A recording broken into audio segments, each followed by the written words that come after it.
کو ہدایت چاہیے تو مرکز کون ہے؟ اللہ. آپ کو مسئلہ حل کرانا ہے تو مرکز کون ہے؟ اللہ. بات سمجھے، مین پوائنٹ سمجھے. مین پوائنٹ یہ ہے کہ مسئلہ حل کرنے والی جو ذات ہے وہ اللہ ہے.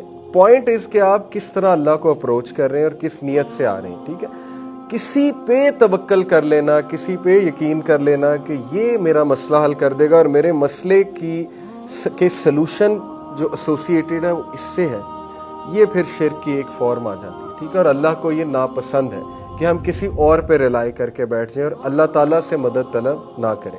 تو خیر، وہ یہ کہتے ہیں کہ ان اٹ از سیڈنس، اس میں غم ہے جو تمہیں کبھی نہیں چھوڑے گا سوائے اس کے کہ تم اللہ کو جان کر ہیپینس حاصل کر لو.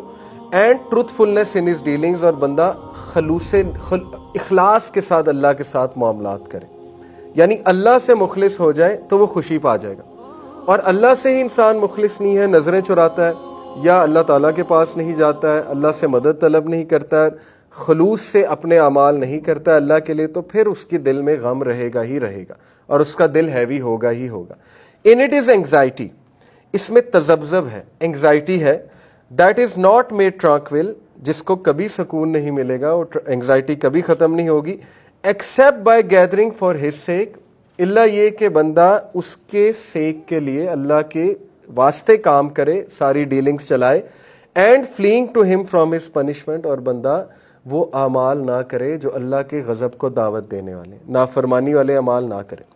انگزائٹی کی سب سے بڑی وجہ، جتنا میں بھی سمجھتا ہوں اور اپنے بڑوں سے بھی سنا ہے، وہ حقوق العباد میں کوتاہی ہے اور ہماری ڈیلنگز میں کوتاہی ہے. بہت سے لوگ کو انگزائٹی ہوتی ہے، وہ ان کو دیکھنا چاہیے کہ کہیں انہوں نے کسی سے زیادتی تو نہیں کی، کہیں وہ اپنے نوکر سے زیادتی تو نہیں کر رہے ہیں، کہیں وہ اپنے اگر جوائنٹ فیملی میں ہے وہاں کوئی زیادتی تو نہیں چل رہی ہے، کہیں انہوں نے کسی کے ساتھ برا سلوک تو نہیں کیا ہے. یہ انگزائٹی کی بہت بڑی وجہ ہے کہ جب تذبذب کا انسان شکار ہو جاتا ہے، اسے سوچنا چاہیے کہ میں اپنے رویوں کو درست کروں. کہیں مجھے اتنا غصہ تو نہیں آتا کہ میری زبان کی وجہ سے دوسرے تکلیف میں ہے، تو وہ انگزائٹی تو آئے گی، سیدھی سی بات ہے. یہ برین کے فنکشن، سائیکالوجی بھی ہے اس کے پیچھے. کوگنیٹو ڈسوننس کی وجہ سے انگزائٹی آتی ہے. کوگنیٹو ڈسوننس تبھی ہوتی ہے جب انسان وہ کر رہا ہے جو اسے کرنا نہیں چاہیے، اور پھر برین کوگنیٹو ڈسوننس میں چلا جاتا ہے. پھر ڈیفنس میکانزم بنتا ہے. فروئڈ نے ساری اس کی سیگمنٹ فروئڈ نے سائنس سمجھائی. وہ ڈیفنس میکانزم انگزائٹی کاز کرتا رہتا ہے اور انگزائٹی کو ڈیکریز کرنے کی کوشش بھی کرتا ہے.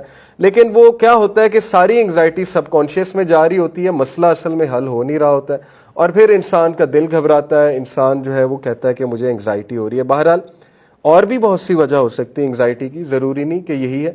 ہو سکتا ہے آپ کے ساتھ کوئی زیادتی کر رہا ہو، اس کی انگزائٹی ہے، یا ہو سکتا ہے ویسے کسی کو انگزائٹی پیشنٹ ہو.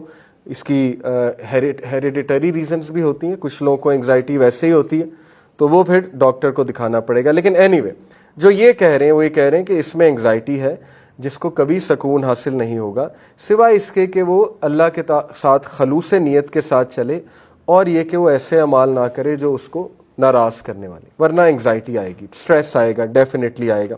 پھر فرمایا in it is a fire, اس کے اندر ایک